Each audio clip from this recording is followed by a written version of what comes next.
大家注意啦，屋企裏面啲細蚊仔想食烤肉啦，你就好似我咁啊，喺屋企自己整啦。外焦內嫩，特別好食啊！做法啊，比你煮滾水啊仲簡單。嗱，8蚊雞一斤嘅梅花肉，切成大小均勻嘅一細嚿。嗱，碗裏頭呢，你放支啤酒落去，咁樣浸佢10分鐘，因為啤酒裏面嘅一個酶呀，就可以軟化肉質嘅，咁樣豬肉嘅口感呢，就先可以嫩而不柴嘅。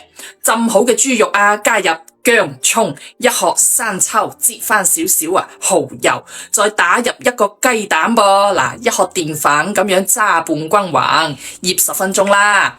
揀出呢一個蔥薑啊，嗱，加一殼食用油鎖住個水分，呢個呢就係口感焦香酥脆嘅關鍵噃。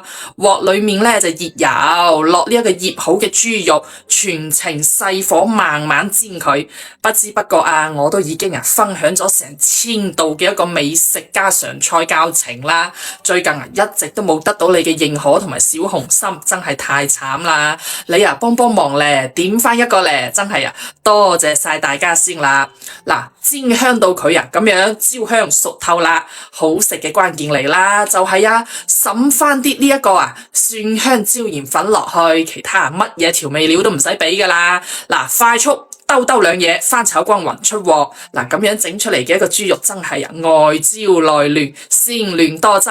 嗱，再包個生菜或者其他嗰啲涼菜嚟食，一啖一個，哇，好食到你停唔到嘴噃。仲唔知道呢一個蒜香椒鹽粉響邊度可以有嘅一個老友呢？你又可以點擊我頭像呢一度嘅，裏面呢就有商品櫥窗，我已經同你放喺兩邊啦。嗱，趁住而家有活動噃，可以帶多2包翻屋企，整俾屋企人試下啦。